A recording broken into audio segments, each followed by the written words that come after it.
નમસ્કાર, અમારી news channel news for Kathiawad ને લાઈક કરો, શેર કરો અને સબસ્ક્રાઇબ કરો. News for Kathiawad. નમસ્કાર.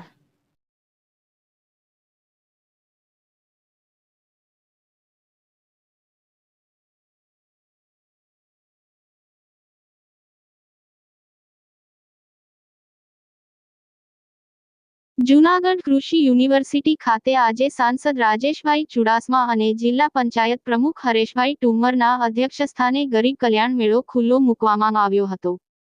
આ ગરીબ કલ્યાણ મેળામાં કુલ રૂ. 34,008 લાભાર્થીઓને 76.22 કરોડની સહાય અને કીટનું વિતરણ કરવામાં આવ્યું હતું.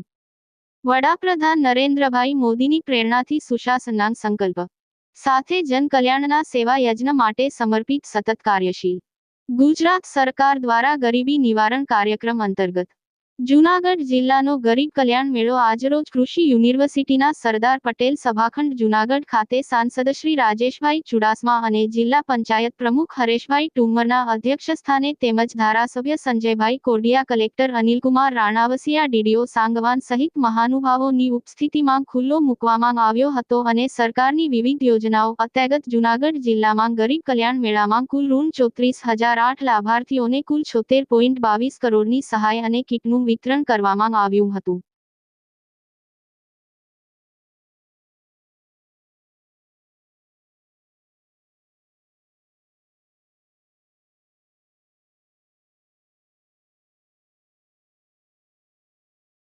અંકના ભટ્ટ છે. હું જૂનાગઢમાં જ રહું છું. હું સ્વસહાય જૂથ એટલે કે સખી મંડળ ચલાવું છું. ઉર્જા સ્વસહાય જૂથ, રાધારાણી સ્વસહાય જૂથ.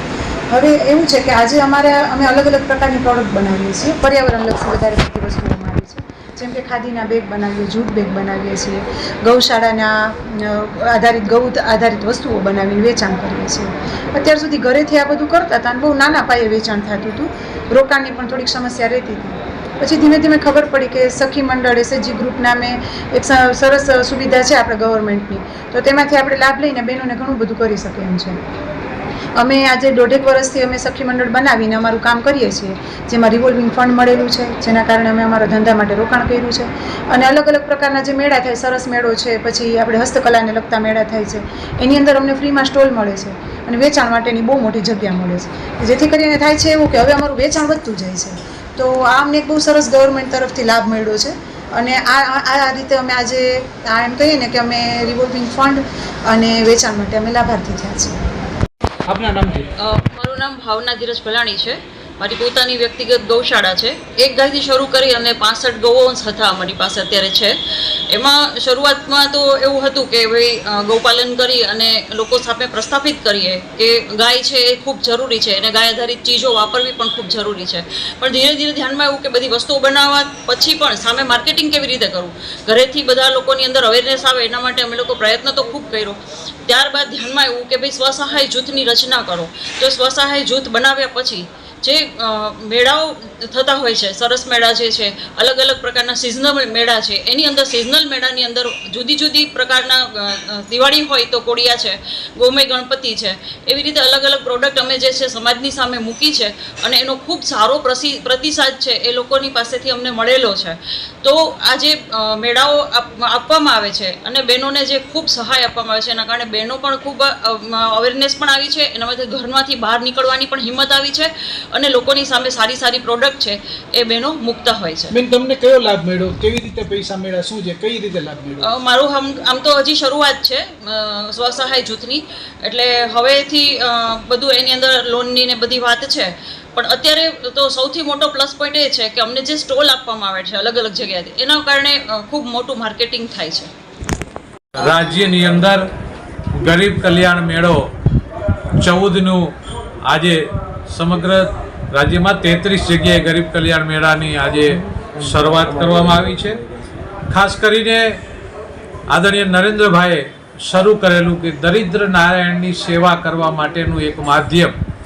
પછી એ નાનામાં નાનો કિસાન હોય, નાનામાં નાની મહિલાઓ હોય કે નાના કોઈ કારીગર હોય, એમને પ્રોત્સાહિત કરી એમને સ્વનિર્ભર કરવાનું, એને આત્મનિર્ભર કરવાનું કામ એ ગરીબ કલ્યાણ મેળા દ્વારા અત્યાર સુધી 1,66,00,000 લોકોને આનો લાભ કરી અને પગભર કરવાનું કામ આ રાજ્યની અને દેશની સરકારે કર્યું છે.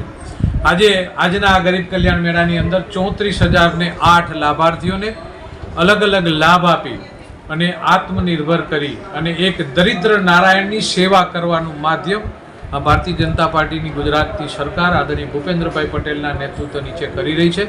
ત્યારે આજે જે લાભાર્થીઓએ પોતાના વિચારો રજૂ કર્યા કે જે આત્મનિર્ભર બન્યા છે એ લોકોને પણ વિનંતી કે બધા લોકોને પ્રોત્સાહિત કરી અને વધારે લોકો આત્મનિર્ભર બને, પગનિર્ભર થાય અને મહિલાઓ સશક્ત બને, ખેડૂત સશક્ત બને, મારા દેશનો એક રાજ્યનો નાનામાં નાનો કારીગર સશક્ત બને એ આ ગરીબ કલ્યાણ મેળાનું ધ્યેય છે. અને આ ગરીબ કલ્યાણ મેળાથી ગરીબી દેખાતી નીચે ઘણા પરિવારો આગળ વધી અને સક્ષમ બનશે એમને આજે ધન્યતા આ દેશના વડાપ્રધાન નરેન્દ્રભાઈને આપી કે એમને આ વિચારથી શરૂ કરેલું આ કામ ખરેખર દરિદ્ર નારાયણની સેવા કરવાનું માધ્યમ બન્યું છે. આભાર. વંદે માતરમ. રાજ્યની સાથે સાથે આજે જૂનાગઢ જિલ્લામાં પણ 14મા તબક્કાના ગરીબ કલ્યાણ મેળાની શરૂઆત થઈ હતી. આ કાર્યક્રમમાં માન્ય સાંસદશ્રી, માન્ય જિલ્લા પંચાયત પ્રમુખશ્રી અને ધારાસભ્યશ્રી હાજર રહ્યા હતા અને ખૂબ બહોળી સંખ્યામાં લાભાર્થીઓ પણ આજે હાજર રહ્યા હતા. આજે લગભગ 4,000 જેટલા લાભાર્થીઓને અમે 8 કરોડ રૂપિયા જેટલા વિવિધ યોજનાકીય લાભો આપ્યા છે. અલગ અલગ 15 જેટલા સ્ટોલ બનાવ્યા છે જેની પરથી લાભાર્થીઓને લાભ આપવામાં આવશે અને સરકારશ્રીની વિવિધ યોજનાઓ છે એની જાણકારી પણ આપવામાં આવી છે. સાથે સાથે સ્વચ્છતા હી સેવા કેમ્પેઇન ચાલી રહ્યું છે ત્યારે પદાધિકારીઓની હાજરીમાં આજે એક સ્વચ્છતા રથને પણ અત્રેથી રવાના કરવામાં આવ્યો છે જેના થકી લોકોમાં સ્વચ્છતાની વધુમાં વધુ જાગૃતિ આવે એવો આશય આજે રાખ્યો છે.